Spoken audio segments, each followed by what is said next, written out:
Are you an adventurer looking to take your hunt to the next level? Then you're in the right place. Welcome to East Meets West Hunt with your host, Beau.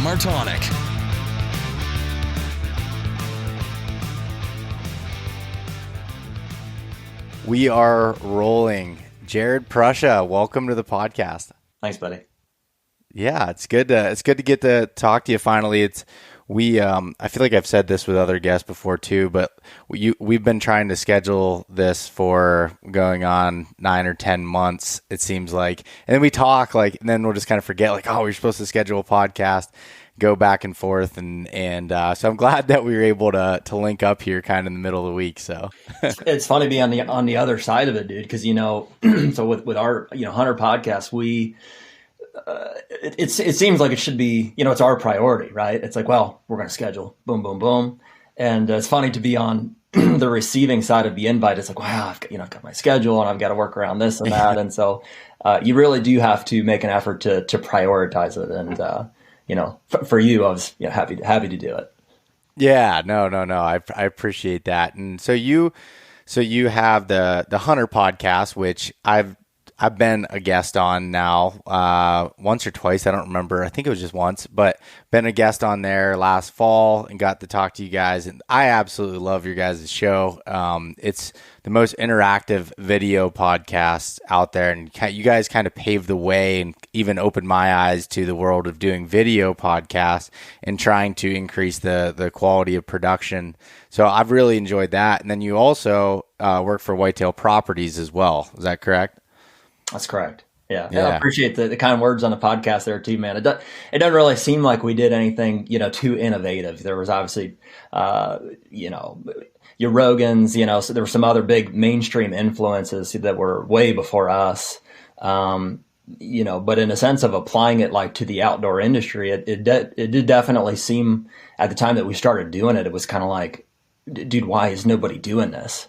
There just in the sense that there seems to be so much of, there was such a stereotypical approach to, being in the outdoor industry or being a content producer or a pro staffer, all these things that are essentially dirty words in today's day and age. And we kind of went down that route, for a short period of time, and we can get into that a little bit if you want, but yeah.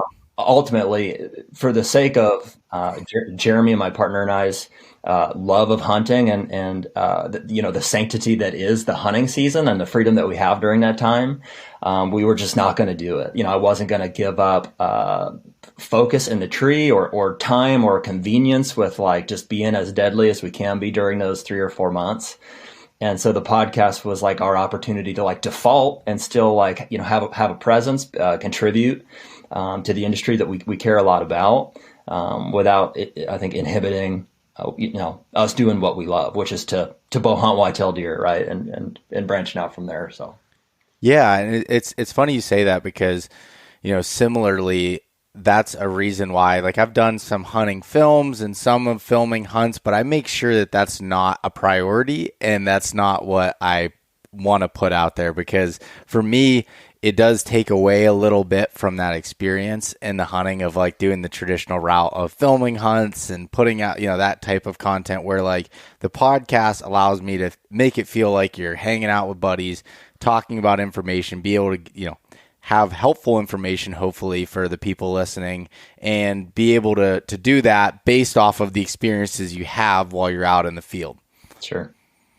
Yeah. Sure. And how long have you been, how long have you guys been doing, you and Jeremy have been doing the podcast now? I want to say we've elapsed 2 years of consistent one a week. We've had a few, we have kind of a sub series, the I Bought a Farm series, and there's been a couple weeks where we did doubles. I think we've put out 130 or so episodes, which, compared to, the library that you look at, like I mentioned earlier, like a Rogan or somebody who's done thousands of podcasts, it's just, dude, it's hard to conceive. But the reality is, let's say we did 130 of them at an hour and a half on average, maybe 2 hours a piece. That's 245, 260 hours that Jeremy and I sat at that table and talked about deer hunting, or related topics and stuff. It never gets old. It's It's funny, and my wife would make fun of me if she was here because she knows I just like to yap and to talk, and like I'm a people person, right? And it plays into our podcast and our real estate business, and it never gets old, dude. I could sit there and just talk about like the nuances of deer hunting and everything that relates to it, like forever. If I could do, if I could do it every day, if I could do 2 a day, like we probably would. It's just, we have other, other businesses to run and, family commitments, things to actually do. But, no, we love it. So. Yeah. And I've also liked the different approach that you have, like with your podcast is very distinguishable from the standpoint of like, you're not afraid to kind of tackle whatever topics. Like I feel like a lot of podcasts steer away from controversial things or things that are, kind of like, should we talk about that or not? And you guys are just kind of like an open book as far as like just talking about all those things, giving your opinion, whether people agree with them or not. I think where the value comes is like you're being honest and giving that transparency and that to be able to talk about some of those hard things. And in my opinion, that was what makes it entertaining and great, like to be able to have it and have an actual impact. Yeah. I mean, that's like the secret. If there was a secret sauce, it's just, be transparent. Because the industry is so full of like non-transparency, right? I think it's like, and since background on me is like not to go too far back, but so Jeremy Flynn, who is my partner on the podcast now and also my business partner in Whitetail Properties, was my boss for about 7 or 8 years at a company called Stone Road Media, and he hired me right out of college, kind of through some mutual connections. It was actually Bill Winke was the mutual connection via an internship that I had applied for, and so I worked for Jeremy in the outdoor space doing like hunting and fishing, shooting, digital marketing. And I kind of rose to a role of, the VP of marketing for his company. We had, I think at the most, we had probably 15 or 20 employees with, 30 or 35, big clients that a lot of people would recognize. Some of which are obviously still friends and partners of ours today through our current endeavors. But, through that experience, working with Jeremy in the industry and just kind of seeing behind the curtain, so to speak, of like how all of these relationships happen in forms of sponsorships, of like monies that get exchanged to and from, manufacturers essentially, who are your, those are the sponsors, those are people that control the marketing budgets, to content producers or, pro staff members, whatever it is. It's just, man, there's just like a lot of, the way I saw it was kind of like, sacrifice is not the word, but, willingness to promote, products that maybe aren't necessarily your first choice. So, and it doesn't mean that they're bad products, right? But it's just the chances of you having a favorite thing, like let's say Hoyt Bose is a partner of ours, right, today with the podcast. Like, and there's only a handful of like really notable bow companies, so I guess the odds are greater. But like, what are the chances that we would have a favorite bow, a favorite setup, something we really believe in, a company that we think is doing it right, all these things that make us want to be a part or have some kind of partnership with them. What are the chances of a company like that wanting to partner with us, amongst all of the people out there asking for sponsorship dollars? I mean, there must be thousands of people who write, Hoyt marketing, asking for some sort of free product or discounts or partnerships. So like just the chances of aligning. So and take that example and apply it to every other avenue of like a potential sponsorship income, right? Releases, arrows, camo, blinds, tree stands, like boots, the list goes on. You could cover every single category where you could potentially bring money in via sponsorship, and think about the chances of those top tier companies, like the ones that you really believe in and maybe you're using their products already, the chance that they would want to also partner with you and you would strike a successful partnership. It's like, man, I think we're pretty lucky just to have Hoyt, like one of however many, 10 or 15 different, categories that we use.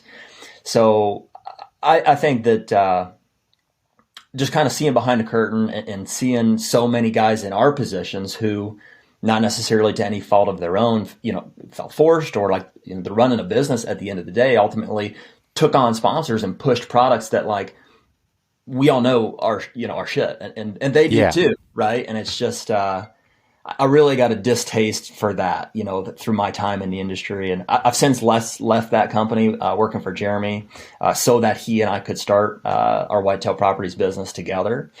And, don't get me wrong, there's lots of great people and great partnerships that happen in the outdoor industry. But it's a small fraction compared to, those people who are out there pushing products just because. Yeah, it's funny, and I don't think I've talked about it on here at all before, but like, it's been something that from the very beginning, I like good gear, and I like gear that I know is going to work. And like, I've made it a point, even when now that I do this as a full-time living, of making sure that like my priorities come first before the money side of it. And that's hard. Like, don't get me wrong. Like, that's extremely, extremely hard. For example, this is what I was going to give an example of. I think it was like 2 years ago, I had been reached out to by Mountain Dew and, about doing a partnership. And they were like, they wanted like 2 social media posts and some other things. And they're like, what would your rate be for that? And they asked me, and I was like kind of joking about it. And I just sent them back like an extremely, extremely high number, and they accepted it. And I was like, whoa. And at that point, I was like, obviously I wasn't going to take it, because it was something that I believe in, like fitness and healthy living, like definitely not the right fit. But I was like, and then I saw a lot of other people take that, like, that route. So for 2 social media posts, I believe it was like, I don't know if I'm allowed to say it, but I'll say it anyways. It was like $6,000, $6,500 for 2 posts. Okay. But for like a week, or 2 posts, like, in totality. Yeah. Okay. Like, I mean, dude, what happens is, like, they get a marketing budget, like they have a quarterly marketing budget. Yeah. And say, hey, intern ABC, go out and align ourselves with, content producers, ABC, in X industries, and go out and just, spend this budget. Right. And they don't know, they're coming from a mainstream, especially like Mountain Dew, they're ready to spend $6,000. That's nothing. They're like, that's nothing. Like, to me, I was like, that was a big deal. There's a podcast out there somewhere where Mountain Dew's into social media and turns like, this idiot was going to do it for $6,000. I know. And that's, but it was just like, and especially at that time, like my platforms were smaller and everything. And it was like, okay, that's a lot of money. Yeah. And like, I was like trying to make the transition, and I had to have that thought with myself of like, okay, like this is one of those hard things that are going to come up where you could take easy money, but what you lose is that trust in the people that are listening to you when you talk about gear and do whatever. And for me, I've been very, very lucky that I've been able to work with the companies that I want to work with. And there's been some that have dropped off because they wanted me to use a certain product in their line. I liked their other products, but they wanted this one, and I said no, and it ended up resolving the partnership, and that's okay. That's what it is. I'm not going to lie and say like I want to use this product because I think it's the best thing in the world, when it's really, in my opinion, it at least doesn't work for me, or I don't want it to work for me. And that's just the nature of the beast. Well, dude, and it gets to a point here where it's like, it's almost impossible. Like, look back 10, 15 years ago, it was doable because, these companies were individually owned, and they only had like one product category that they were really good at. Like QAD had drop away, and they still, they might have been bought by somebody, but like whoever, I'm just using an example. Like this boot company made boots, and they wanted to sponsor you so that you would wear their boots. Yeah. Now it's like the entire industry is owned by like giant conglomerates that have like at least 5, 10, 15, in some cases 30 or 40 brands like in their portfolio. And if they're sponsoring you on one, like they want you to to cover X, Y, Z. And it's just like, dude, how could you ever, first of all, from a content producer standpoint, like all of your eggs are in one basket in that case, which is financially risky. But also it just makes it tough to say no, because it's like, well, are they going to cut my sponsorships for these other 3 brands if I don't want to do this other one that I'm not necessarily a fan of? And so yeah, dude, it's a weird landscape right now, and it has been for the past couple of years as far as like, somebody trying to run a business in the content production space within the outdoor industry. It's weird. To shine the light like on our side of things, we do have some partners. Like I mentioned, Hoyt is a partner of us. They pay us a little bit of money and they send us bows, and like we're fortunate to be able to accept that because like we were already shooting those bows. We really believe in that brand. We really like that company. From a business standpoint, like we see some opportunities to help them and align ourselves with them. And we have a few other partners as well that really the primary contingency on accepting those is that we just do what we want. Like we're not going to change our conversation in the podcast. We're not going to do specific mentions. Like, we have some commercials on our podcast just, to guarantee them some placement. But really, Jeremy and I's motive for doing the podcast is not to make money. While it would be nice to, and it does for the time being, it's financially sustainable, right? We can pay Nick, our producer, to, sit with us and produce the podcast. And like, I don't know, we can buy some tags every once in a while. Like but it's not much, compared to our primary businesses. So we really enjoy that freedom of free speech, right? That is what makes the podcast successful, in my opinion.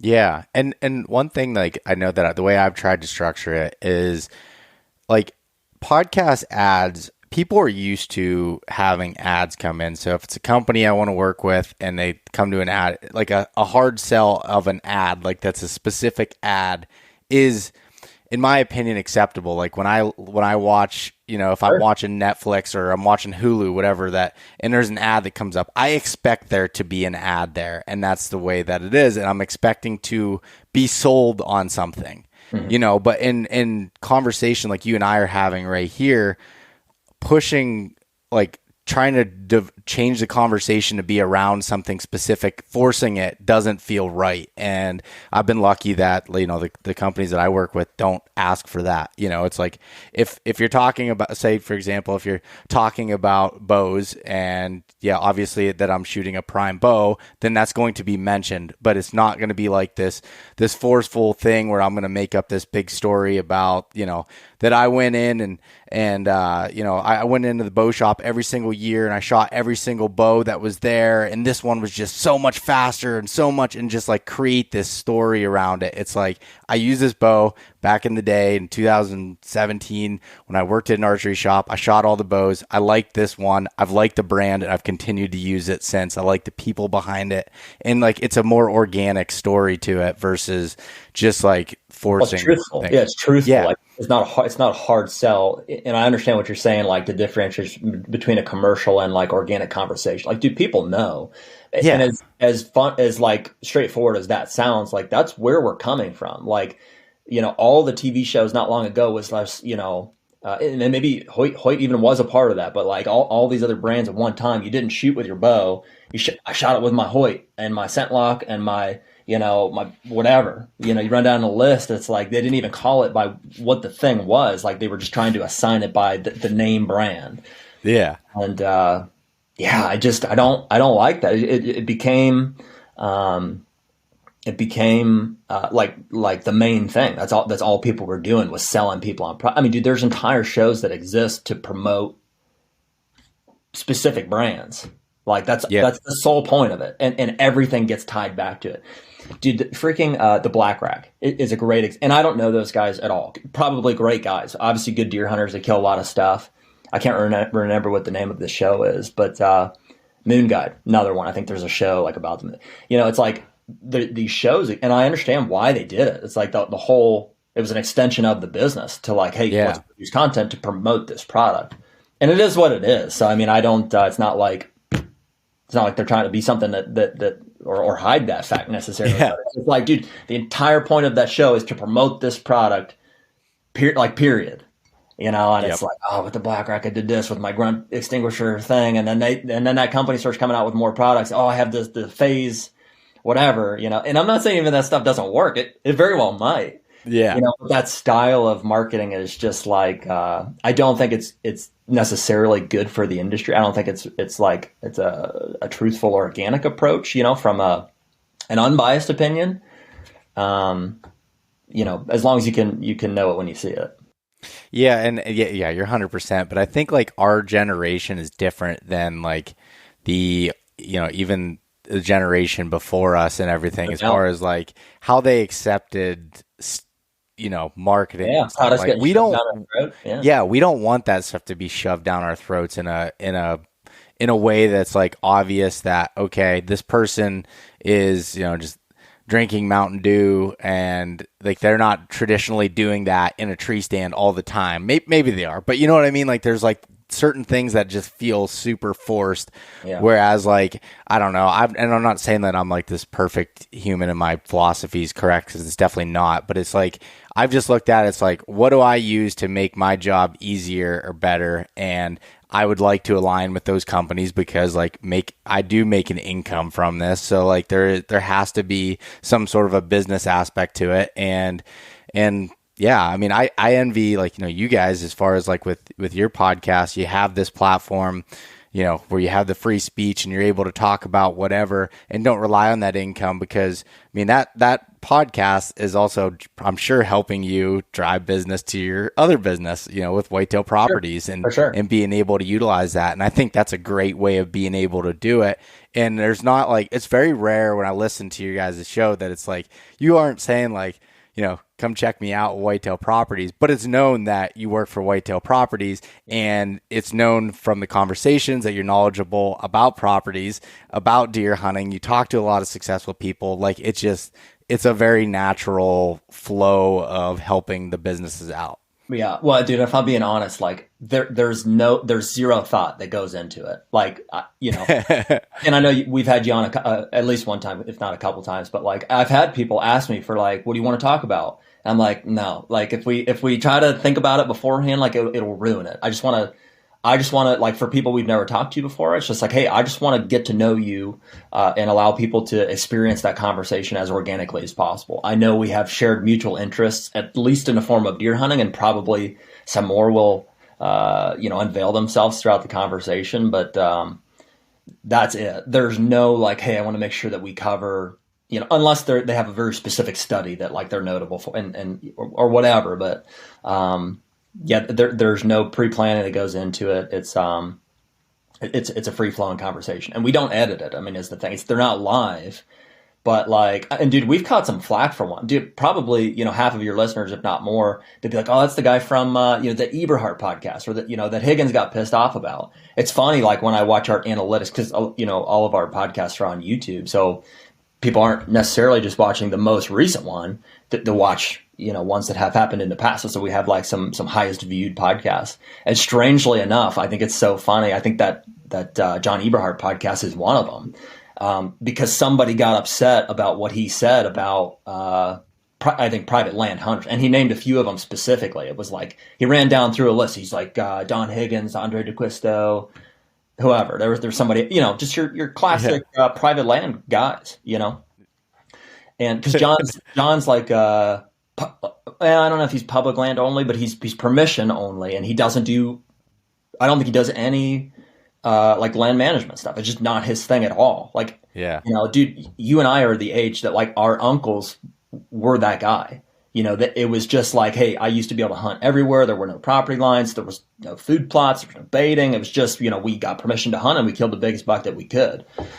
And the guys that were doing it with bows were like legends, right? Like my uncle killed a 160 some inch, 3-year-old with his bow up in Crawford County, Pennsylvania, in the, I don't know, 80s or 90s. And, oh, really? 80s or 90s. And he was like a legend. Like it might've been in a newspaper, But anyways, so anyways, that Eberhart podcast is like, it like caught flame. And then Higgins was like, oh, well, the HUNTR Podcast guys, are talking shit on us. And I was like, obviously we weren't. Like, it's just a conversation. And we've had Don on as well. But I forget what the main point of that story was. But I think it's funny how people cling to certain stuff like that. Yeah, but like about the not editing part is what you're getting at with that, and you just leave it all in there. Well, and dude, that one honestly, it's not even like I watch it. We don't watch them back before we publish them. Nick watches it, and he publishes it, and it was funny. So afterwards, and I don't typically read the comments either. It is what it is. It's out there, and it's fine. But some people texted me directly, and they were like, "Dude, you should probably do some damage control on this one." And I was like, for what? Like, what do you mean? And I watched the podcast back, and I was like, seemed pretty straightforward to me. Like, I didn't find it extremely offensive. I thought we had a perfectly fair conversation. And the truth is, probably most of the people that were offended by it didn't watch it either. They kind of heard from somebody, and they got the gist, and they're like, "Oh, well, I'm on Don's side, or I'm on John's side." On John's side, right? And so people choose sides, and it's like, it's just so dumb. It's like we're trying to have a conversation with anybody and everybody, and like truthfully, since then, we've extended some invitations to come back on, and it's like people get hurt feelings and their butt hurt, and well, and I mean it doesn't help. It doesn't help with like the egos, man. They're just such huge egos, and these guys are running businesses, and it's like I get it, man. Like, yeah, you have to present yourself as the best deer hunter in the world, and that's how you make money. So, I mean. Yeah, no, you're spot on. And John Eberhart, I've had him on here before, and I've spent time around John at shows and stuff. He's great. And dude, both of those guys have admirable qualities. And John will be the first to admit to you, like he's an ornery old son of a bitch. Like, and he'll speak his mind, and he'll at the same breath go back, well, yeah, you're probably right. I was wrong. You're fine. That's right.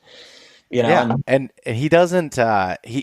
The one thing I really, really appreciate about John is that you'll never hear something come out of his mouth that he doesn't think or believe. Like he's a straight shooter. Whatever he thinks, whether you agree with it or not, you have to admire the fact that he just says whatever's on his mind at all times. Yeah, I've pressed him a few times on the scent lock thing. And I respectfully don't believe that it's possible. Like, he's but I think it's one of those, and he might, dude. He'll take it to his grave. I'll give him that. He's got novels like whatever 24-page documents of like how to treat scent lock and how it is the superior garment, and how the whatever the technology is in there. Like he 100% believes that he does not get smelled by deer anymore, and that's fine. More power to him. Like I can't. In my mind, I can't believe it. I don't think it's true. But that's fine. We disagree, respectfully disagree. And it's not like, that has to be the end of the friendship or the relationship. Right. Yeah, no, you're spot on. But what the other point I was going to make on that is it doesn't help with things like TikTok and Instagram, where you have a short 60-second clip that goes out and nobody ever looks to the behind the scenes of it. And a lot of the times the point of those clips is to give a piece of information that makes somebody want to listen to the full length episode or watch it. Like that's the point of it. But I've seen it. Like there was last year I did a podcast with Chris B, and we were talking about archery stuff, and Chris said Chris is also he believes in his ways of things, and has the knowledge and success to back it up, but he was big on like, he thinks people worry too much about FOC, with arrows. And he put a point in there, and I cut it up into a clip that said, that's another one, dude. Yeah, where he all up in arms about if you mention broadheads or like, these couple things, it's just like you're left or you're right. And it's just like people will go to their graves with it. It's crazy. Yeah. And he had said that all he said was, I don't think FOCs is as important as people make it out to be, when they should be focusing on practicing and being a better shot. And he was basically saying in the rank of things, he has it lower, not saying like it doesn't matter at all or whatever.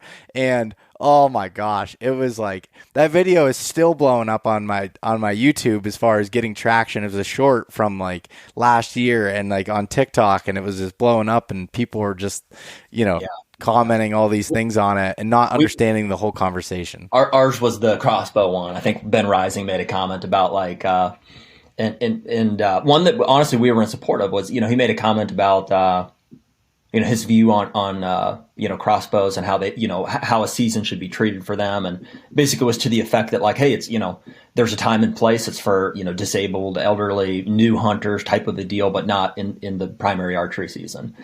And, I mean, dude, you look at, I think it was the state of Ohio, like 70+% of their archery harvest is crossbow hunters.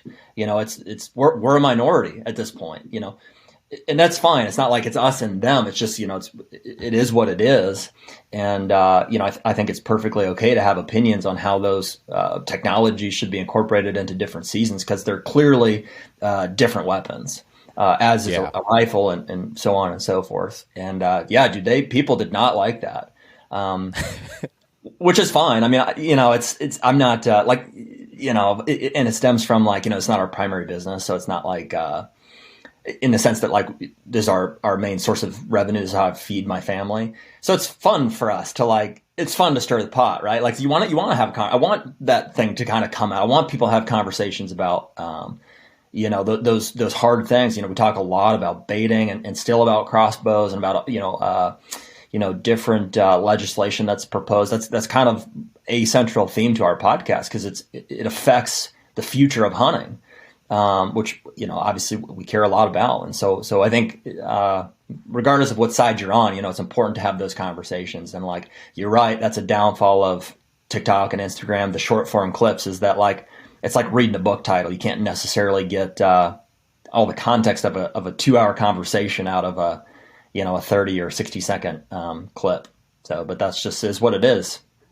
Yeah, and the thing is, like, I think people put too much weight on what people say, or like, judge them as a person. And like, for example, you and we're humans. We're gonna say stupid shit sometimes. All the time. Like that is just that is the nature of it. Stupid shit. Yeah. And sometimes, sometimes things come to my head, and I just say it without thinking enough about it. And that's the way that it is. It's the way that it is. And like, I think that makes it feel more like, I mean, when I'm at deer camp and I'm sitting around there, my family members, my friends that are there, I can probably count 20 times in one night I'll hear something somebody says that I think is stupid. Like that's just because we all have opinions on things. Yeah. It doesn't mean I don't like them. Dude, especially in a hunting camp, like, oh yeah. Think about how many times, your dad or whoever's been like, oh, yeah, dude, the list is unending. Yeah. That made us stupid, but just things that I disagree with, right? Like hunting. Yeah. It's not science. It's an art, and it's a strategy, and everybody does it a different way. So it's like, it's hard to get along with people when you're sharing a woods together, especially. Yeah, no, it most definitely is. But I think it's still, like you said, is important to bring up those hard topics, and your mind might shift on things, and I know my mind shifts on things over time as I get more information.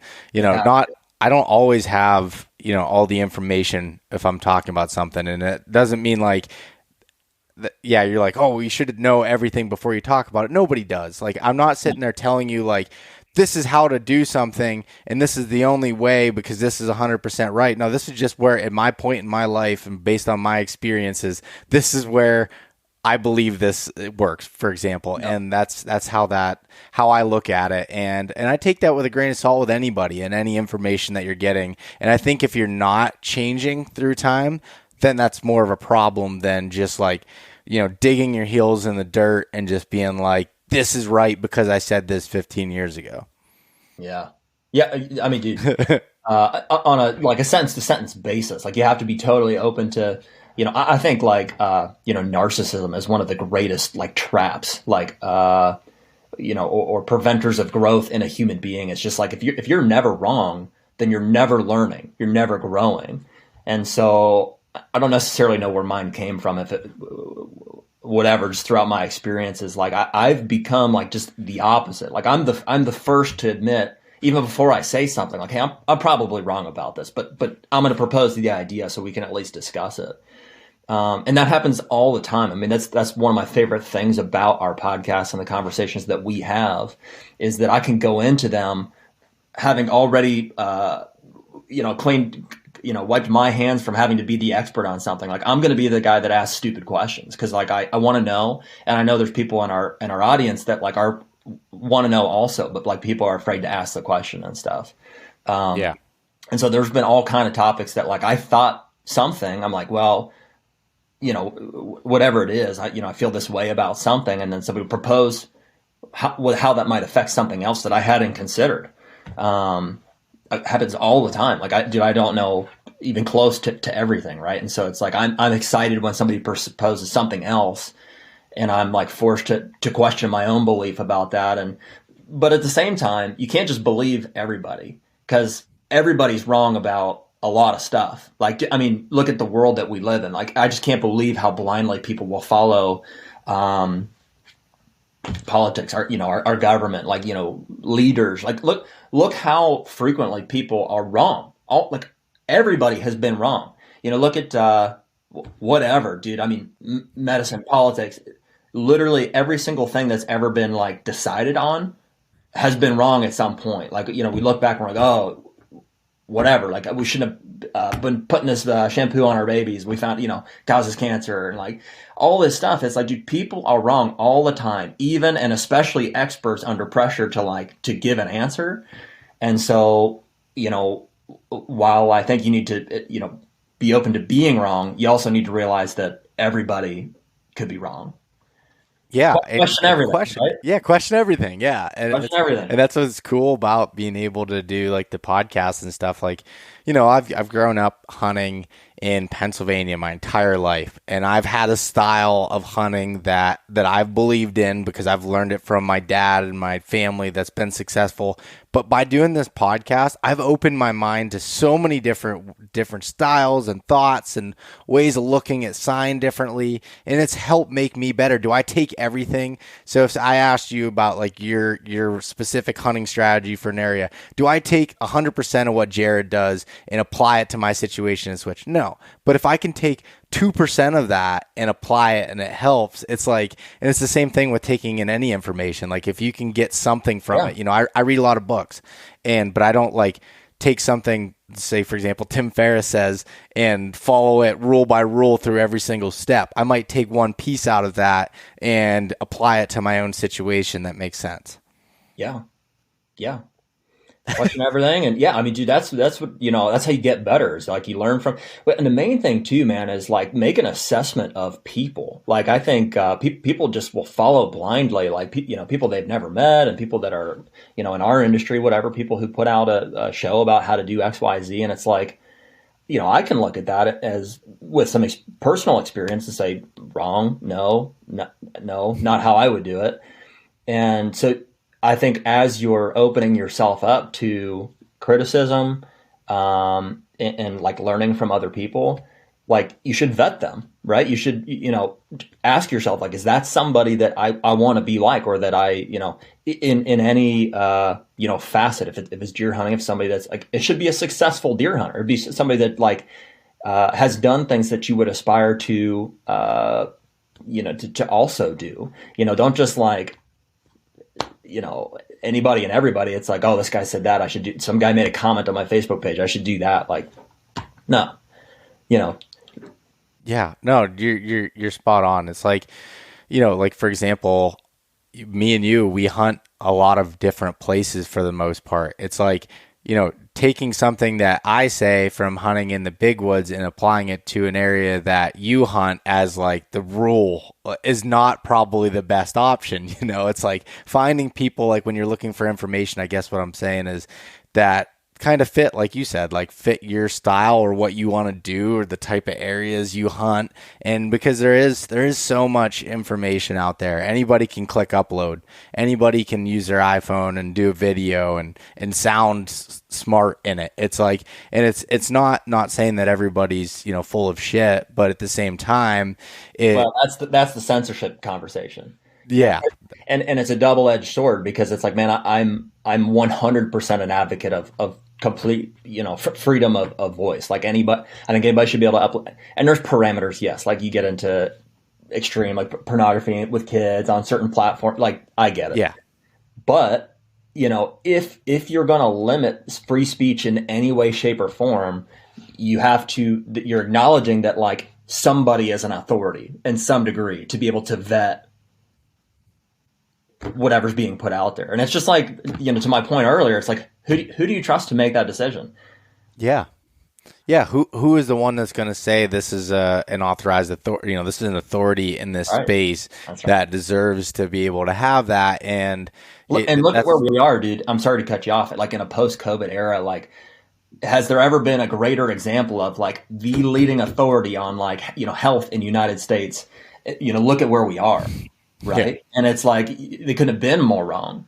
And not that there weren't some right decisions that were made along the way, but it's like dude, if you're not like if your mind isn't opened up to like think for yourself in today's day and age, like on that big scale and also like in a scale like you said, just going into the woods, it's like you're missing something. yeah, no, I totally agree.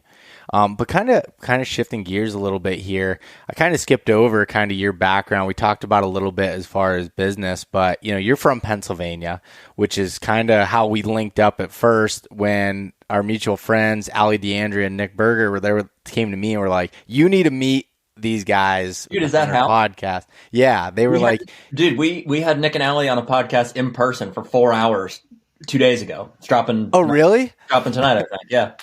Oh, no way! We're up from That's Florida. so We funny. crushed a whole bottle of like Whistle Pig or something. That sounds about right. They're such great people too. Like Yeah, they are. I love them. They at least once a year they'll either come to my house or I go to their camp and like we just have a night where we drink, make some good food, and just hang out and have a good time. Last year, Allie and Nick came to my house, and I had killed a bear in Montana. So she's very good at cooking stuff. So she like cooked up these bear tacos, and we had a bunch of good food and Yeah. and whiskey and a whole bunch of other stuff. Dude, she wrote a whole cookbook. She's published. She's getting ready to release it here like later in the summer. It'll be like Barnes and Nobles. Any like a publisher picked it up, so she's got a real cooking book coming out. I know, and I'm so pumped about that. Yeah. People like needed help with she that. said it openly on our podcast the other day, so I don't think it's a secret anymore. But Yeah, I knew. Yeah, they had told me about it like I don't know, a while back that it was going to happen. I just wasn't sure when it was coming out. So that's awesome. Yeah. But anyways, they were the ones that like said, I need to meet you. That they were just like, Allie was like, I've met a bunch of different people, and I just feel like you guys would get along well, and I think it would be a cool conversation. And I believe that's how somehow. I don't know if that actually led to us meeting or if you guys had just reached out to me, either you or Jeremy, I don't remember, and it just happened to be that way. But anyways, you're Pennsylvania boys too, so I wanted to kind of hear your background like as kind of a hunter and like where that's taken you now. I don't know if you're gonna love the end result of it. As far as where I choose to hunt and stuff. Now I've kind of like. I don't know if the word is high graded or like I've just really, I know what I want out of a whitetail hunting experience. And like, I've been fortunate to have some opportunities to do it out of state. And I choose to do that quite a bit now in today's day and age, but, you're right. So I was born in Rochester, New York, and, just for whatever reason, my dad had a job up there at the time, and but moved back here when I was like 3 years old. So I've lived here my entire life. And I mentioned, so as far as like my deer hunting influence, I guess, I don't know, man, it's probably very similar to yours or, a lot of like Pennsylvania guys is like my dad had a bow and I can't remember what it was. It was just one of those old, like, it seemed like they were all the same back then. I don't even know what the brand was.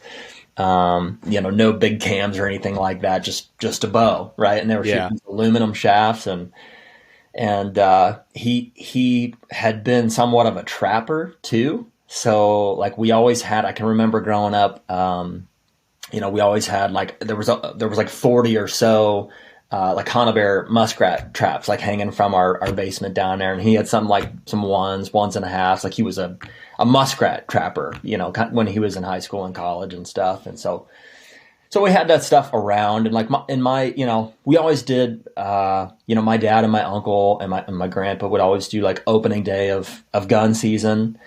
And I can't honestly remember like if my dad did any bow hunting before that. I mean, he must have, because he had the bow, right? Yeah.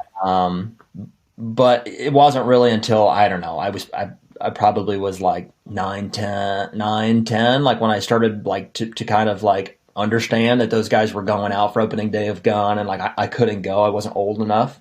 So like in Pennsylvania, you have to be 12 years old to go hunting.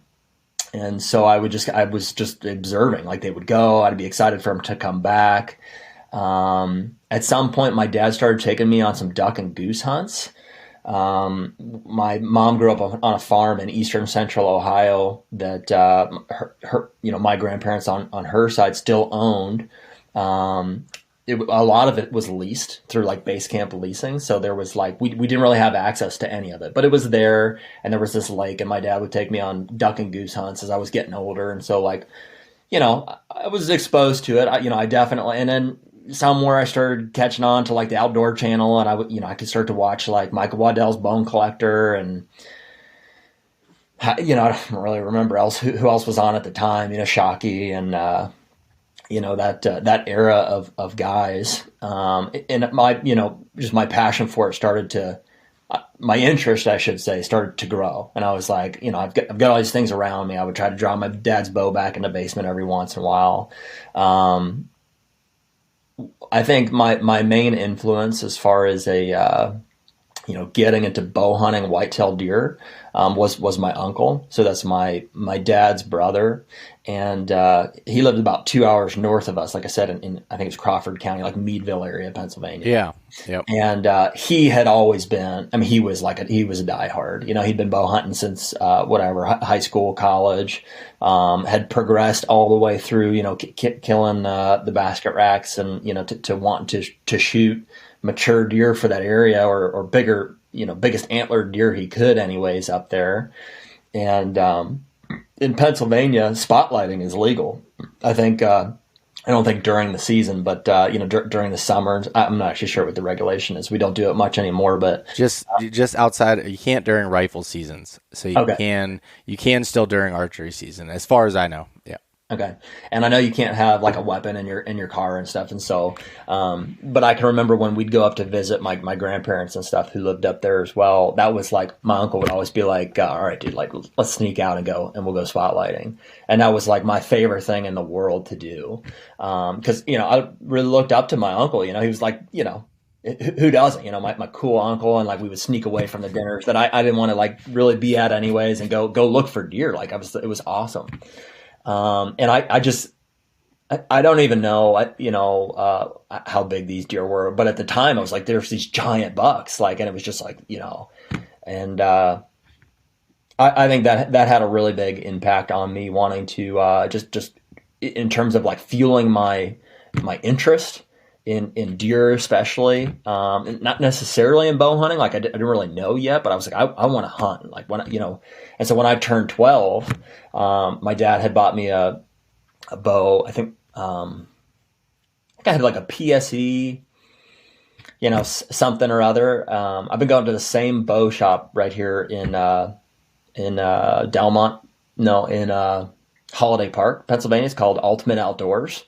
They've been there, since I was 11, 12 years old. I got my first bow there, and they've set up countless bows for me since. And so Tim and Jason down there, I've fortunate enough to have a good bow shop to go to. That's something everybody should try to find. Yeah.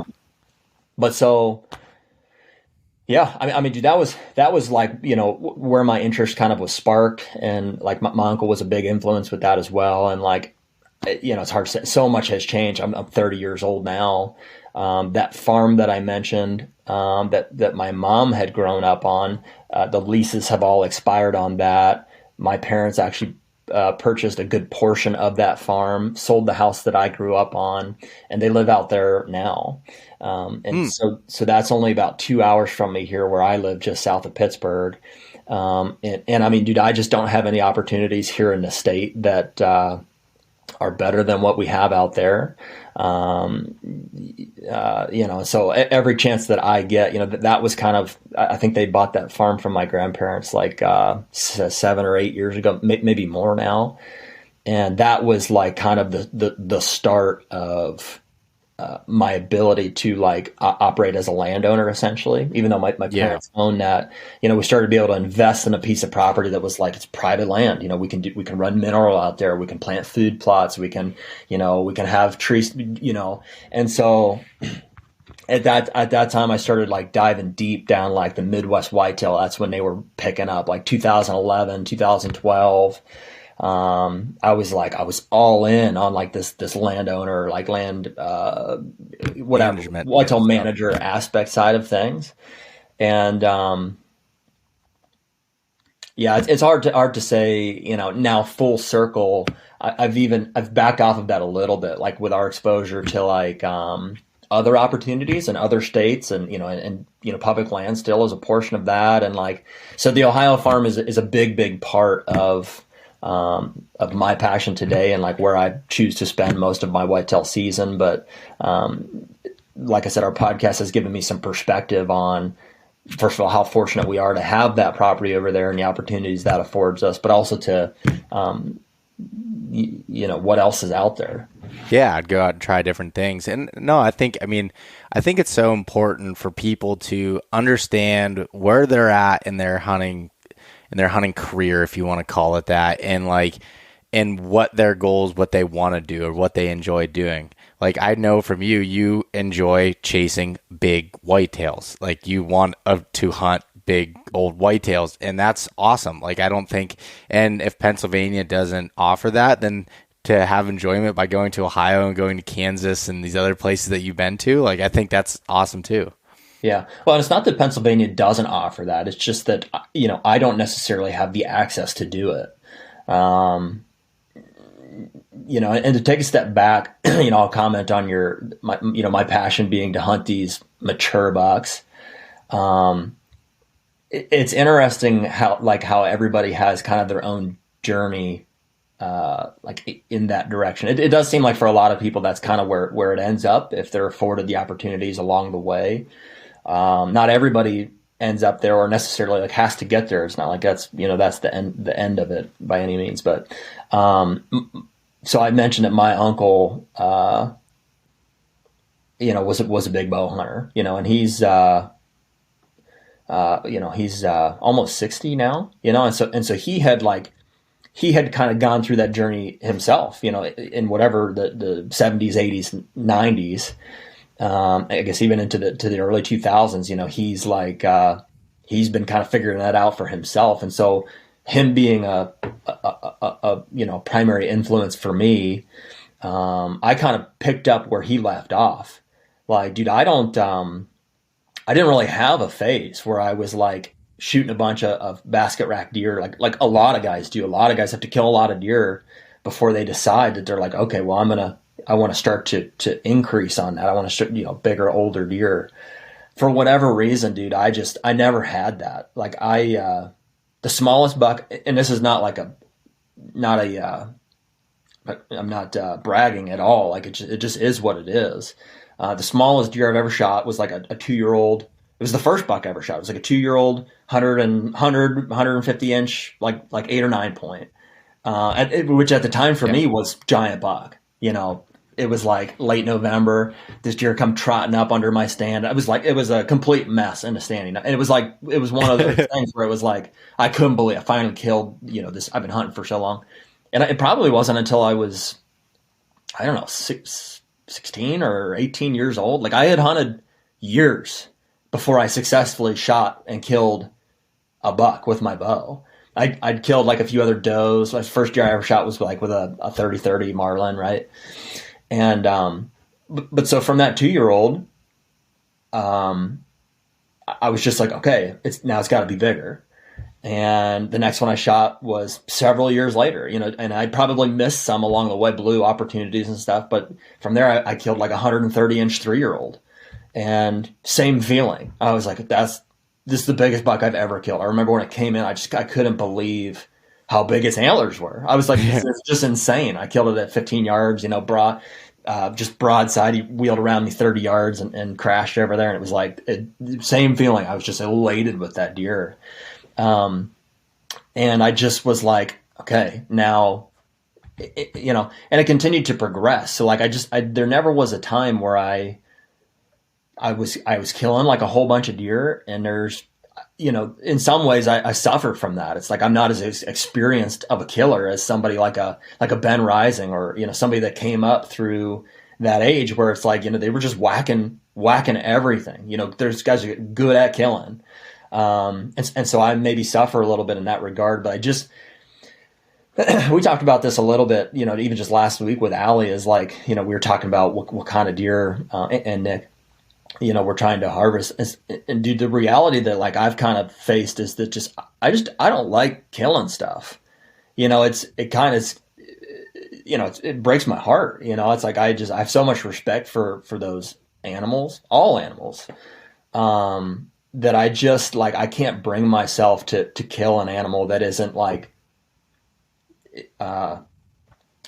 isn't to the standard that I've set out for myself. I'm like, man, if I'm going to bring myself to kill an animal, it really needs to be special. It needs to be what I went out there, to do.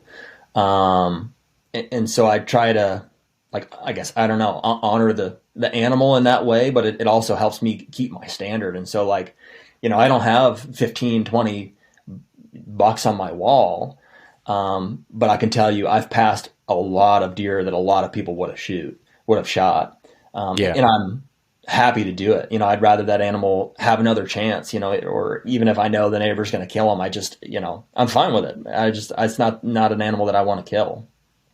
Yeah, and I think it's important to recognize within yourself if you're able to be okay with that. I think some people tell themselves that they're okay with, passing something, and then get mad, if they don't at the end of the year and they don't have something, and like, especially someone that's getting new into hunting, that can be a deterrent from them to keep going, because they don't taste that blood, or they don't feel that success, for lack of better terms, but to be able to do that. But when you have, it sounds like with your mindset, and you were just like determined, like, this is what I'm going to do, and I'm setting these standards and I'm holding to it. And I have a ton of respect for you for being able to do that. Yeah. Well, I mean, it's not all it's cracked up to be necessarily. I mean, dude, I've eaten a lot of tags, and like, I've blown a lot of opportunities. And it's just, hunting for me is a lot more failure than it is success. I mean, literally, dude, I think, 1, 2, 3, 4, I've maybe killed in my entire career. And again, I'm 30 years old, and I've had some great opportunities to hunt out of state. Like maybe 5 deer over 4 years old.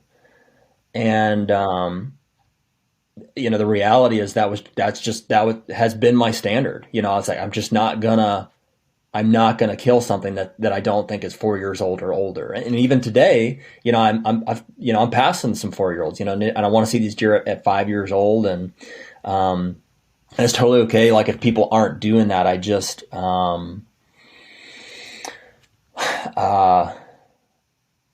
it just is what it is. I just don't want to kill 3-year-old deer. And anymore, I'm like, I just don't want to kill 4. I think the end of that, like, and I kind of answered it earlier, is like, I just don't want to kill deer unless it's the one. Yeah, no, I mean, I think that's important to recognize, like you were saying. And what was you guys had done a podcast with somebody, and I apologize, I don't remember the name of the guest, but they were talking about the actual statistics of people that shoot mature deer. Ryan Sure, yeah. Yeah, what was that statistic? Because it was really wild to me.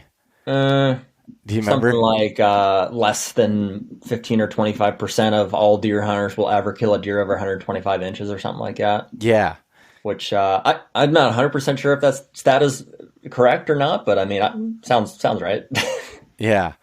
Yeah, it is wild, but just showing like how difficult it is to hunt, mature animals and have those opportunities. Like, it's hard. I mean, I spend a lot of time in the woods, and now I'm sure different locations and everything's a little bit different, but like, I spend a lot of time in the woods to have a couple opportunities a year at something that is a mature animal. Yeah, it's all relative, right? And so like, what you and I think is a lot of time, or what you and I think is like a good area, like the reality is like, if you go out to the Midwest during a rifle season, like, if you don't kill 125-inch deer, like your eyes are closed, like they're everywhere. Like it's the easiest thing, it's easy.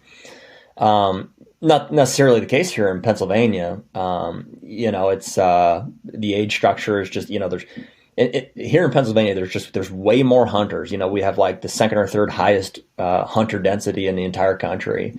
The average private land parcel size is, smaller than it would be if you go out to Ohio or, the further Midwest you go, the bigger tracts of land you get. All that, weighs into age structure and ultimately antler size and opportunity. So in Pennsylvania, that statement's not necessarily true. It might be pretty challenging to go out even with a rifle to kill 125-inch deer. There just aren't as many of them. There's more people out there hunting them. So it's all relative. But I've realized that, and I'm not one of those guys who's like, I just want to kill the best deer I can with what I have. I want to expand what I have. I want to work hard to kill the biggest deer that I can. And if that means, traveling out of state to do it or whatever, like within the bounds of what I feel is ethical, that's what I'm going to do. Yeah. Yeah. And yeah, again, I think that's super important for people to understand, because like you look at like a state like Pennsylvania, and if your goal is to shoot a 150-inch deer every year, this probably isn't the state that you should try to do that. Are they out there? Yes. But is that where you're going to have your best odds? And this is where like I hate, and I've said it multiple times on the podcast here in the last year, but I absolutely hate when people look at people that have great opportunities from a land perspective or places to go and look down on them because they don't have those opportunities. And because, in my opinion, those people work just as hard, if not harder, to get those opportunities. It's just in a different way. It may not be that they scouted 7,000 acres of land to find this buck, but they may had to have worked harder to monetarily be able to do that or to be able to access it. And it's all work in its way, and it depends on what your goals are and how you align that to be able to do it. Like, for example, I primarily hunt public, I hunt some private, I hunt whatever. I'm an opportunist when it comes to being able to do that. But I'd be kidding myself if I didn't tell you that I didn't want to own a big piece of property someday and be able to manage it and hunt deer by doing it in that form. And I think, I don't hold myself on a higher stand, like a pedestal, and be like, oh, because I'm doing it here, then that means that I'm better than this person. That's not it. Like I think each area has its own skills that come involved, and sometimes those skills involve being able to make the money or be able to make the connections to be able to get that access and to be able to do that. And, I talked to Lee Ellis about it multiple times, where it's like, dude, I don't want to do what you do and knock on 200 doors in 2 weeks to try to get access to property and find these big deer. To me, that sucks, and I want nothing to do with that. I would rather walk thousands and thousands of miles and try to figure all this stuff out than have multiple uncomfortable conversations and trying to figure it out that way. Like, that's just the way that I am, and I don't like. I don't know. That's something that I'm very passionate about. That, like, when depending on people's situations, they've worked to get to that point. Very rarely, and if someone was given something and they just are able to have it and it just works out, who gives a shit? Like, it is what it is. It's not your situation, so move on. Yeah, I mean, dude, I don't know. The baseline of that conversation is like, life's not fair. Not everybody has the privilege of owning land, whether you've, worked hard your whole life to buy a piece or, inherited a piece of family ground. Like, it's all over the board in terms of like who has access to what. And yeah, you can't really blame somebody, for what they have necessarily. It isn't fair in a lot of regards. I mean, there's a lot of guys that maybe are more passionate, are way better hunters, who don't have the access that, some people do, right? And there's lots of bad hunters that kill booners every year. It just comes down to access, right? Be open-minded to the idea that, like, again, relatively, killing a mature deer is not the hardest thing in the world to do. Like, if you're hunting where they are, and you do it long enough, like, inevitably it will happen. On the other hand, undoubtedly, people that don't have that access, that have to struggle more, on public land, on smaller permission, on whatever, and they're being successful in that realm, undoubtedly that person could go to where big deer are and kill them. It's just like training for something, harder than overtraining for something, right? Like when I'm training for a mule deer hunt, I've got a frame pack that I put 100 pounds in, and I go to Planet Fitness and I get on a stepper for 25 minutes. I know a mule deer split between two people doesn't weigh 100 pounds. I'm overtraining for it. But the reality is that I train so hard doing that when I go and I actually do the mule deer hunt, it's pretty doable. Right. And so the same kind of would apply to, like, if I'm hunting in extreme scenarios of, like, overpressure, struggling age structure, whatever it is.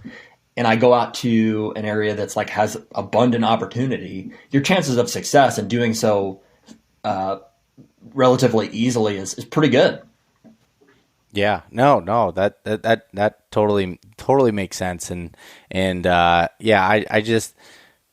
I don't know. That's just something that's been on my mind for a while now, and I just hear that stuff, and it's just like I don't understand it. And like I've even like thought about it from my own perspective, and it's like like sometimes I get opportunities based off of what now with having working in the hunting industry and having people that I know that give opportunities to me to be able to go hunt these places. And like I remember at the beginning, I'd be like, I felt bad about it, like, oh, not everyone has this isn't, but it's like, if I want to do it and I'm just transparent on this is what it is, then why does that matter? Like it shouldn't matter. And that's what you're trying to get, right? Like you want to have the best hunting opportunities possible. Yeah It's weird, because everybody wants to I don't know, I think people want to justify just being content with what they have, which, there's nothing wrong with that, in terms of, like, hunting where you have to hunt or hunting with the time that you have to hunt. But you also can't get mad at somebody for sacrificing for more. And so, like, I think it's interesting you bring up, like, the land ownership, like everybody would like to own land and, or hunt on private land. And it's like, yeah, dude, I take that approach as well. Like, and maybe to an extreme, like to a fault, but it's like, dude, I'm not just okay. I'm trying to think of what I have here. There's public in Pennsylvania, like what my opportunities would be otherwise. I'm not just okay with that. Like, I'm not okay with just, like, the opportunities that I have. And so I mean, in almost every avenue of my life, finances, like, the careers that I've chosen, like, I've kind of, like, I've done so with my desire to bow hunt giant whitetail deer in the back, or in some cases in the forefront of my mind. I'm like, listen, I need to produce X amount of money. I need to have X amount of free time during, the fall season to be able to do these things. And, that's the sacrifice that, like, dude, 99% of people, like, won't make. And it doesn't necessarily mean that I'm going to kill bigger deer than everybody else, because everybody has different circumstances, but I'm going to give myself the best chance that I can. Yeah. I was talking to Johnny Stewart about that, which I know Johnny, and like, I've talked about it with him on here about, like, the sacrifices that, he makes, and decided, like, with his business that he's going to take off for 3 or 4 months when he could make a lot more money and be in a better place. But his goal is, like, he wants to chase whitetails. And like, that's what the people that I see, some of the most successful ones, like, they are sacrificing a lot to be able to do that. And that's not everybody's willing to do that. And that's the nature of the beast. Like we all have the same amount of time in a day, to be able to do things. It's like, what are you willing to give up to get? And just looking at it very, very black and white. Yeah. Yeah. I mean, dude, everybody wants to shoot the big buck, but when you start looking at what these guys are doing, who are doing it, it's like how much money goes into it, how much sacrifice of time, like whether it's with family or, I mean, dude, if you get right down to it, right? Like, so I'm 30 years old and my wife's 30 years old too. My parents are asking us all the time, like, when are you guys having kids? It's always coming up. And like, I don't know, man. Like, I'm not going to say that, like, I'm not having kids because I want to hunt big deer, but like, certainly it's a factor. Like it's in my mind there. It's like, man, if I have to sacrifice that time for kids, it's like, and it's to that extreme level of thinking that it's like, you just, it is what it is. That's the reality of like, if you have kids, a lot of people that I know that have kids, don't get nearly the time that I do to hunt. And I'm not saying at all they made the wrong decision or I made the right decision. It just is what it is. And that's maybe not forever either. It's, our minds could change here in the next couple of years, or, circumstances could change. But like for right now, it's killing big deer is at the top of the priority list. Yeah. And unapologetically so. Like, I don't think anybody should feel bad about like what their, goals are or what they want to do, and understand, like, but you just have to understand the consequences that come with that. And that's the nature of it. I mean, I'm, in that boat now with me wanting to, go and do this thing and have my own businesses and be able to be financially free and do this stuff. Like, okay, yeah, I learned that it was going to take me longer than probably everybody else in the typical timeline to have a beautiful house and be able to do like, the traditional things in that timeline. Houses like, are overrated, dude. Yeah. Are you it's married, like, Bob? Are you no, married? I'm not. You don't need a house. Yeah. And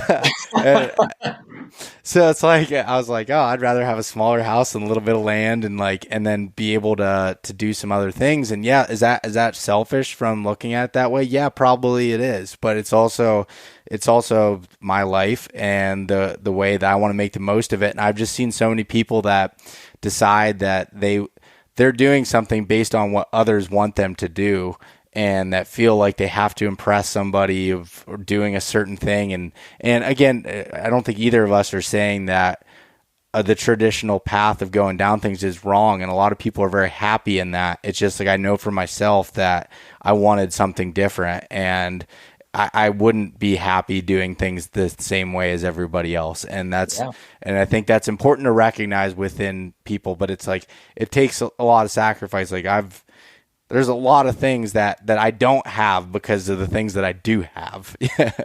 Yeah. Well, dude, count yourself lucky you're one of, just a small fraction of people who know what they want.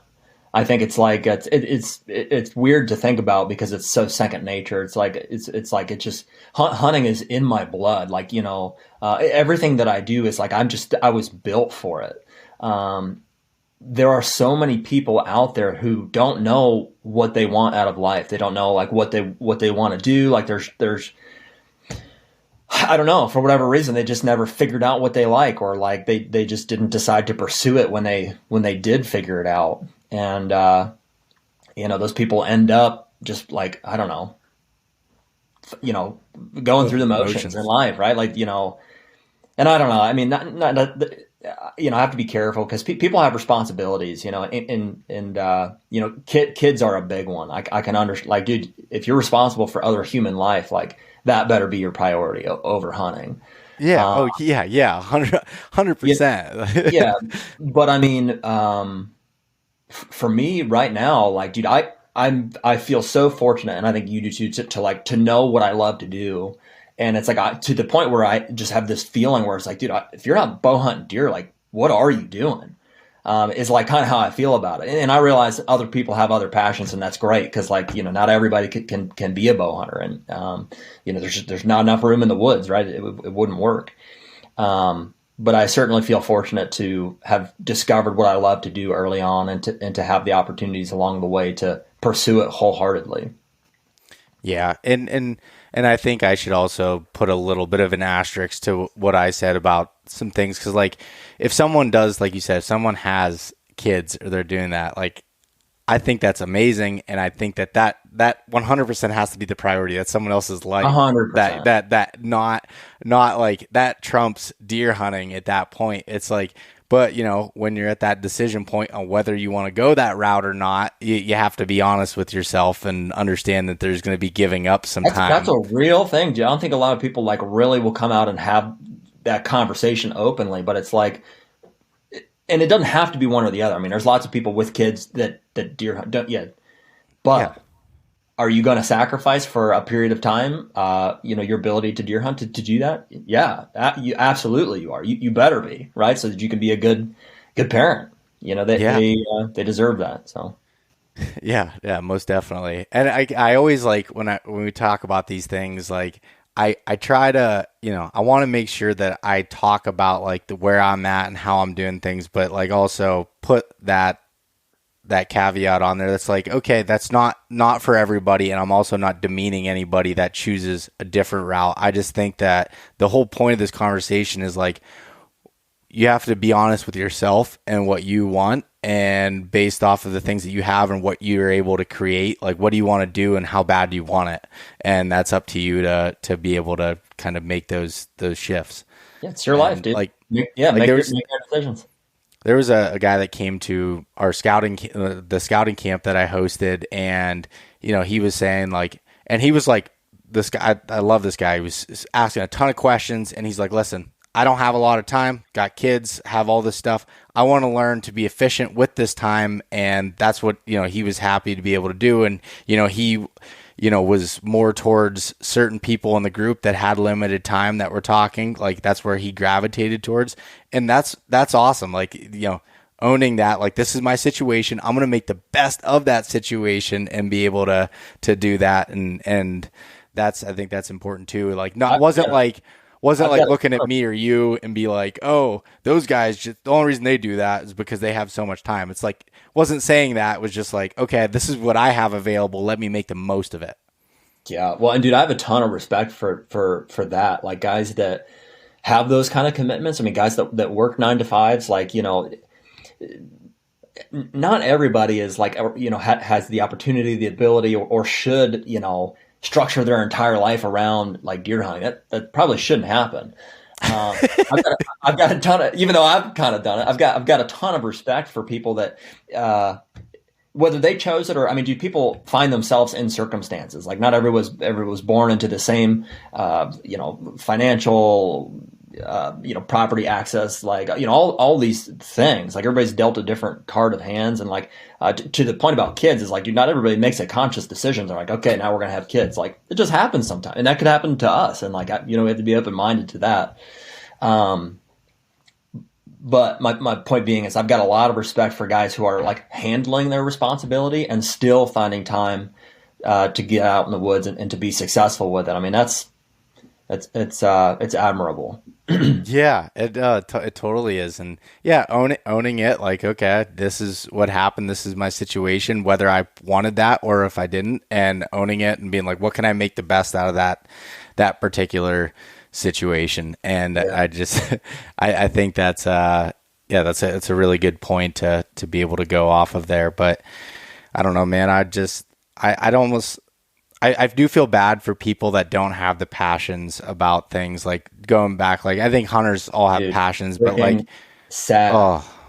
Like, dude, I'm ate up by it like all the time, just thinking about deer and different hunts. And like I have a very serious like drive to want to do adventure hunts all over. Like going to Alaska this year, I'm hunting moose, and like that's. I have like this other side of me that just wants to go to crazy places and experience it. And if you had asked me 10 years ago, I never would have thought that was possible until I like opened my mind to it. It was like, all right, I'm going to need to get a lot of things in a line to make this happen.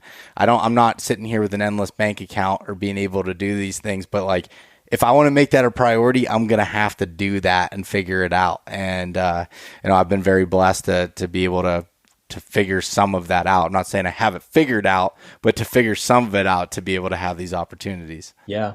Yeah. You make it happen, dude. I mean, I don't know. You just make it happen.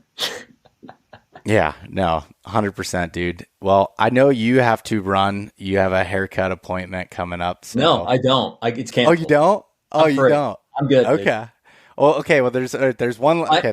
Speaking of kids, my barber's had her kid this past weekend, so I mean, she canceled it. Honestly, I should be the one that's probably going to get a haircut right now. But you've seen dude, mine was longer than yours a couple weeks ago.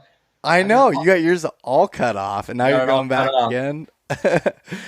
I'm about at that point. It's getting warm out. Like, so it's funny about the hair thing is like every 1 to 2 years I grow my hair out long, and I usually do it during hunting season. And I used to make it a thing where I wouldn't cut my hair until I killed a buck, and that was always like my thing. And I'd start in the summer, and sometimes it'd get longer than others because of how long it would take. But I always had this weird fear of, they always say you go bald based off of your mom's father's that side of the family. Right. And my grandpa and my uncles on that side, they're kind of bald on the top there. And my hairline receded for a little while, and I was really let me see. I'll tell you where you're at. Yeah, you're doing pretty good. Yeah, you're doing pretty good. Dude, mine came from my dad's side. My hairline looked exactly like my uncle on my dad's side. To a T. Really? Yeah. He's coming back here. Yeah.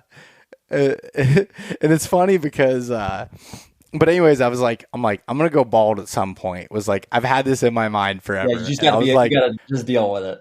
I'm I'm just going to grow my hair while I can, have this long, thing. And then I'm realizing maybe I'm not actually, because my dad just his recedes up a widow's peak, and then he's got a full head of hair on top. So I'm maybe that's just the route that I'm going. So I don't know, but that's what started with it. I haven't had a haircut since last July, not even a trim. I mean, just full out, let it go, from the point where it was shaved on the sides and to where it is now. So it's getting pretty. You're that long in 1 year? Yeah. That's a lot. Yeah. I cut, mine was buzzed. I had long hair in high school, and then I cut it when going into college. For a long time there, I had it like it is now. And then all the way through when I got married, and then it was when COVID hit. I was just for whatever reason, I was just I'm just not going to cut my hair. And because we were all in the Hobbit phase. And then so I didn't cut. So that was 2020. 2020, 21, 22. So yeah, 2.5, 3 years, I guess. And it got long. I mean, mine was and I got it cut a few times, but yeah, dude, I had way too much party in the back and not enough business in the front. And I had less and less business in the front by the day. So eventually I was just dude, let's just take it off, and honestly, it was inconvenient to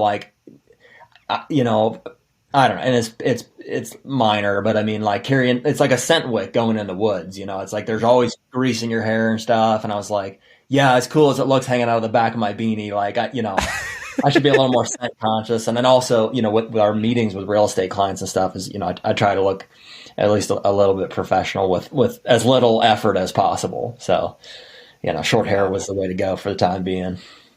I've been running into people that I haven't seen in a while, in my hometown, and they'll be oh, oh, I didn't recognize you. Kind of looking at me oh, he let himself go. He's he's in trouble. He quit his job. And, yeah. that could be it. Yeah. I haven't shaved my mustache in 5 years. Yeah, since it looks the day solid. I started I've never had the strong facial hair genes. It just doesn't work for me. So. Well, the reason why I did that is because I couldn't grow a beard, and all I could do was a goatee, and it just looked real trashy when I had that. And I'd always just have the mustache during the rut, and I called it the rut stash, well before I had the podcast and everything, since I was out of college. It'd be like a little pencil stash and like a little darker and a little better. Dude, And what is that? That's a thing. Like I don't know what it is, but when deer season starts getting close, I just feel a desire to grow a mustache. Like even though I can't grow a good one, I'm like, it just seems like the thing to do, doesn't it? yeah, I don't know. In my when I've been looking into it in the statistics, it increases your success by 37.2%. I mean, it's fact. That's what it does. See, no, you're using the same approach as like the moon guide. Is if you only hunt when there's a red moon, then you're only going to kill bucks when there's a red moon. It's the same principle. I don't know, man. I feel it too. Believe me, I do want to grow it up, but I think it has more to do just with like I don't just getting to your roots of manliness. You just want to participate in like the deer camp traditions. Yeah. Okay. Whatever. We'll agree to disagree there. I think it's science, but whatever. It's science. Yeah. So last thing I wanted to ask you about was you had an experience of getting to hunt some bigwood stuff last year with Steve Sherk, a mutual friend of ours. And I just wanted to hear like what your thoughts were on hunting bigwoods like that, or if you had in the past, and if what that experience was like. Yeah. So it was tough, man. We hunted. I don't know exactly where Steve's camp is at, but yeah, up north. Bigwoods. Do you know? Yeah, I mean he's up towards the New York border. Towards the New York border, and so yeah, I mean, definitely a lot different than I'm used to hunting. So, I mean, you probably, I don't know, 60-80% of my deer hunting happens at our farm in Ohio, and just for context, it's transition ground. It's like it's between big ag pasture ground and what you would call big woods for Ohio, which is different than big woods in Pennsylvania. Like in Ohio, it's like oak ridges, flats. I don't know. Like a lot more. I don't know, more terrain. It's just different. In Pennsylvania, it was like the true feeling of like I don't know, felt empty, like empty giant woods and not nearly as much wildlife in it. Maybe it's the way to describe. And this is just, limited experience. So like, obviously there's more, you could correct me here when I'm wrong, but so we were stoked, it was October, like 18th. It's like right in like what should have been that sweet spot. And we hit that, a cold front, like it couldn't have been any better. Like I remember going up there, I was like, dude, we're going to crush them. All of Steve's cameras are on, scrapes. And like we had this big rain front come through and temps were dropping like 30 degrees. And it was like, I couldn't have set the stage, I don't think, any better. At least from like, a textbook, like, scrape hunts. And we had like 3 or 4 days to hunt, I think 3 or 4 days. And we actually went up a day early to catch that front right on it. So like the first time we got in a stand was like front had passed overnight the night before, temps dropped the whole morning. We were in it. We were in that high pressure, bluebird day. Like they should have been crushing those scrapes within hours of us getting there. And so we drove up there. Jeremy and I and Jeremy's dad came with us, and there was like 4 or 5 other guys in camp. Got to camp. Actually, no, we went straight to the stands that night. We went straight to the stands. So Steve kind of sent us some pins, like different areas he'd been checking out. His outfit is kind of like he will hang stands for people, but I think he's trying to bring in more hunters who are able to like hang their own stands, like run a gun. It's just, he covers so much ground with cameras and stuff that it would be really difficult for him to drive an hour in one direction and hang a stand, go 45 minutes in another direction. So, I mean, he's trying to, I think, bring in more guys that are more self-sufficient. So we went out. I did just kind of a little bit of scouting on my way in. I ended up finding the camera that he dropped a pin for me, and I just determined that that seemed like the best spot for the stand too. There wasn't anywhere really that had better sign or anything. So hunted it that night with high hopes, as did Jeremy and his dad and everybody else that had gotten to their stand, and just just didn't happen that night. So I decided to leave the stand. I didn't see anything. That night. No deer. Left my stand in the tree that night. Decided I was going to go back I love to do that. I hate hanging stands in the morning. So if I ever have the opportunity to leave a stand overnight, I leave everything. I leave my bow in the stand, everything. I climb up in a stand, I sit down, I'm hunting. As mobile as I am, I really prefer that. I mean, that's nice. So, dude, I was hunting a big deer. I mean, he was like an 8-year-old buck. That Steve have all this history with. He was probably, 145 inch type deer. I would have been elated to shoot him, just knowing how hard it is to kill an old buck in Pennsylvania and stuff. And so I was hunting this deer, and I was way out of camp. I was driving an hour, like every direction. And so I went back the next morning. Same deal. Didn't see a deer, and I just was like wanting to familiarize myself, I think, with the area. I was like, well, I don't know, like maybe I'm missing something here. I'm going to get out and scout the area. So I think I put on like 10 miles that day. I got down at like, I don't know, 9:30, 10 o'clock. And I just walked. I was looking at everything on our maps ahead of time. I was like, I know where we need to look here. And I mean, dude, I walked 10 miles and didn't find anything better than where I was at. I just walked all that and ended up right back in there. And we hunted the next 2-3 days. I bounced around a little bit. There was like 1 or 2 other spots that I tried, but dude, I could be wrong about this. I don't think anybody saw a deer from the stand that week. And it was funny, like as that was unfolding, I was just kind of like realizing maybe my expectations were too high. I'm used to seeing, deer when I hunt, I guess, and we just, our sightings were far and few between. I think there was something happening at that time, just like, a lot of guys in that area were running cameras and stuff, and there just wasn't a lot of activity. They just didn't fire up from that front like we thought that they would. And in my opinions, they didn't come out of, the clear cuts or wherever they were at. There was no need. There's no acorns that year. It's like a really terrible acorn crop. They're checking scrapes, getting into that time of year, but there's no need to do that until after dark. So I just think that the deer I was hunting was in a clear cut, and he never came out. Yeah. And what's funny is Steve and I did a podcast talking about our cameras, and we both, me, him, and my dad all did like pulled all the data from those cameras and looked at it and the different dates. And I was like so set when you were coming up and I was texting you, I'm like, you're going to hit it perfect. Like I would have bet all the money on it that you would have had a dynamite hunt. And they were. I mean, I have confirmation. So like my farm in Ohio, I've got like, 15, 20 cameras running on it. And sure enough, bam, bam, bam, they're firing off. And I'm like, well, we're here. So yeah. Well, but I had similar like camera intel from those days. And even, I think I even hunted a day or those two of that where not a single deer. And it was just like, sometimes you have those outliers in areas that just didn't work out. And this past year, honestly, was a year that was the worst from a sign perspective that I've had in the last 5-6 years. It was really difficult, and it was just took a different kind of approach to it. And it was a dry year, a lot of food was different. I think it changed bedding up because things like browned up quicker and leaves fell off, and it just like it was different.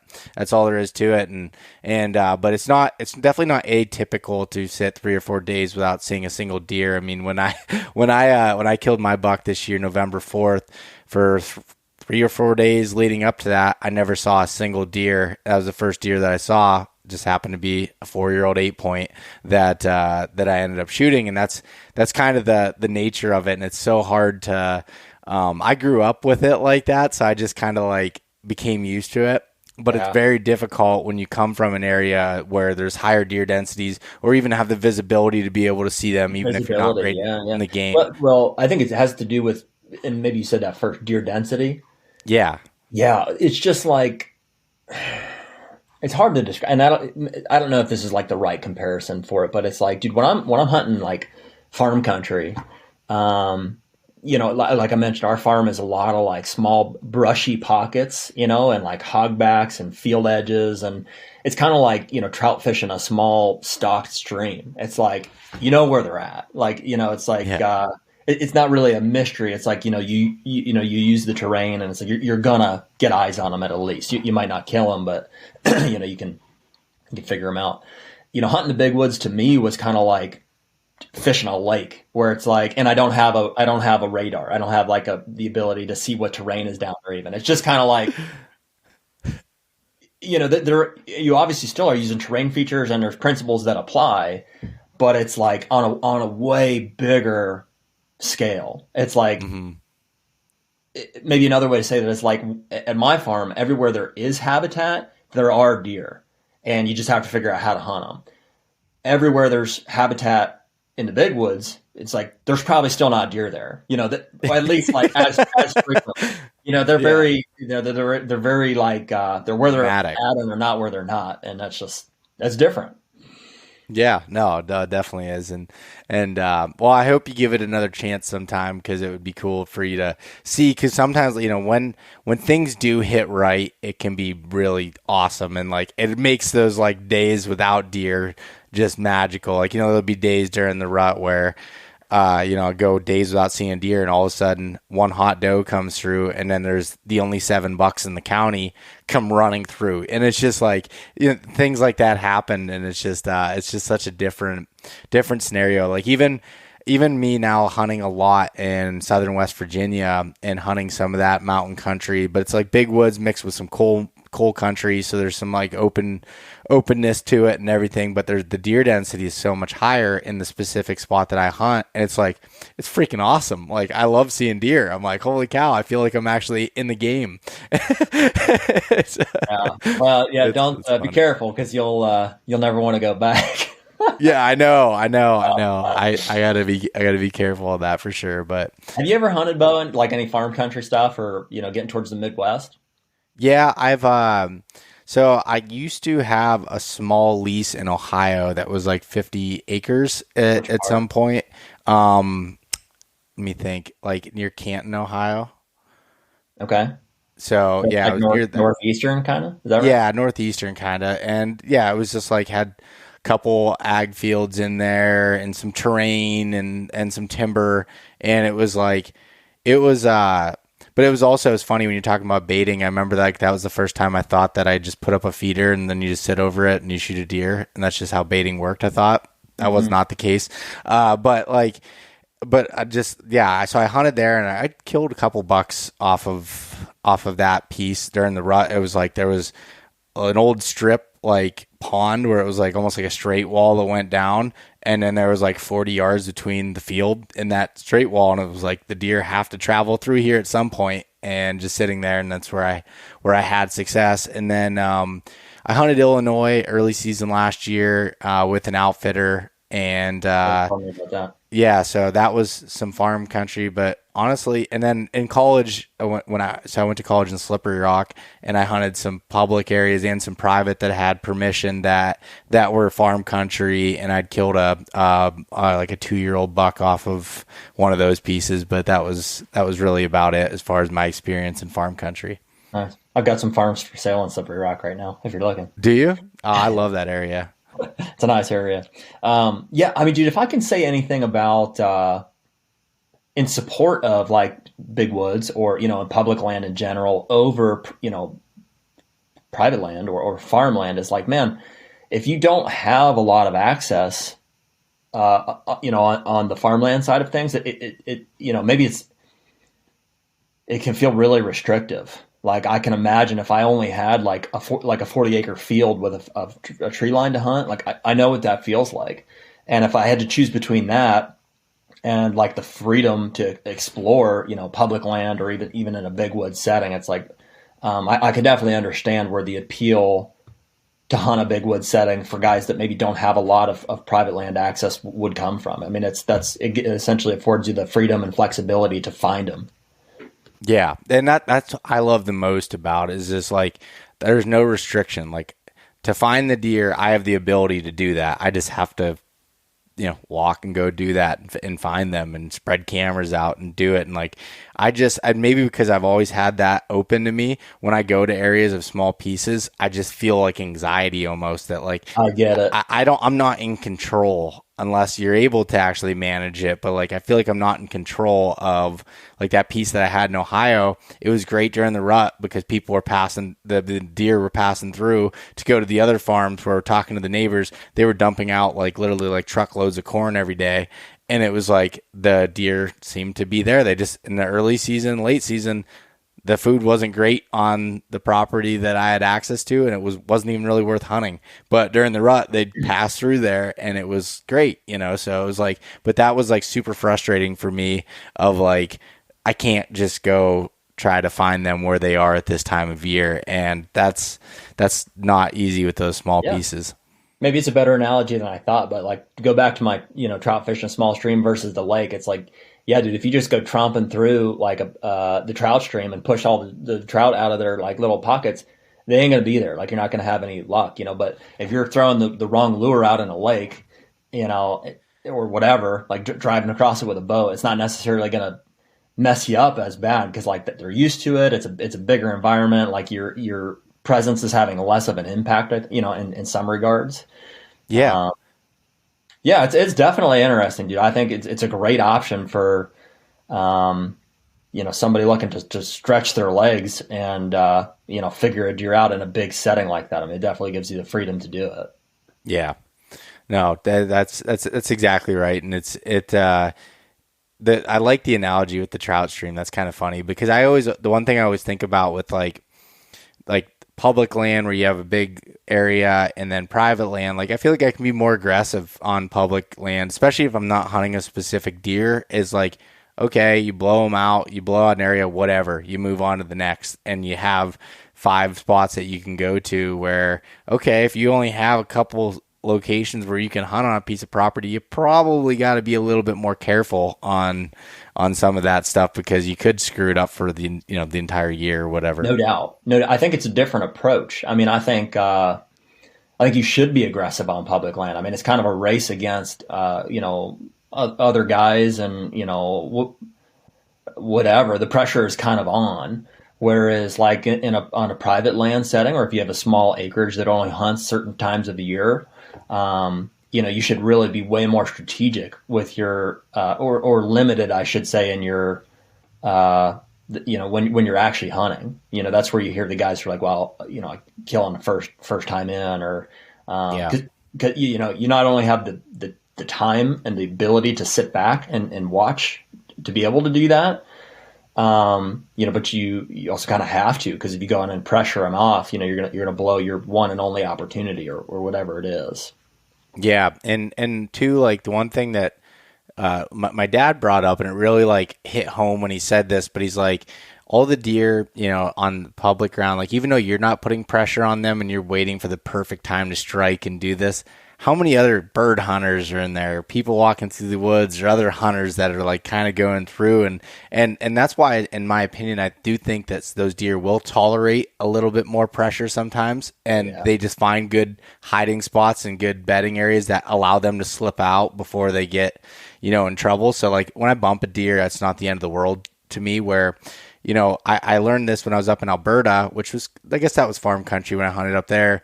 But Jim the outfitter was like, hey, these deer don't have any pressure at all. So if they do get disturbed, they're freaked out. Like they're gone. Like they just, freak out. And, that's his opinion. But it's interesting when you look at deer and the environments and try to understand how they tolerate the pressure and how they'll kind of move towards it, and it's very area specific in my opinion. Yeah, no doubt. But it was certainly a contrast to what I'm used to. Can I say it'd be my first choice? Not necessarily, but I can understand. I could see myself back there at some point. All right, that's fair enough, man. Well, Jared, I think we'll wrap this one up here. If you want to tell everybody where they can follow along, check out your guys' podcast and your Whitetail Property stuff, whatever you feel like throwing out there.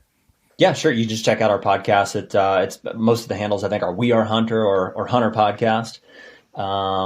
And that's it. If you're in southwestern Pennsylvania, you're interested in looking at some land, you can check us out at whitetailproperties.com, or you can email me directly. It's Jared Prusia. It's Jared.Prusia, Prusia, at whitetailproperties.com. I'd be happy to help you out. Awesome. Well, thank you for coming on, dude. It was a good conversation. I enjoyed just talking about a variety of things and just kind of shooting the shit. Yeah, buddy. It's a lot of fun. I appreciate you having me on. Thanks, man. All right. See ya. Thanks so much for listening to this episode of East Meets West Hunt with your host, Beau Martonic. For more great content and to stay up to date, visit eastmeetswesthunt.com, Facebook at East Meets West Outdoors, and Instagram at East Meets West Hunt. If you enjoyed today's episode, please review and subscribe, and we'll catch you next time.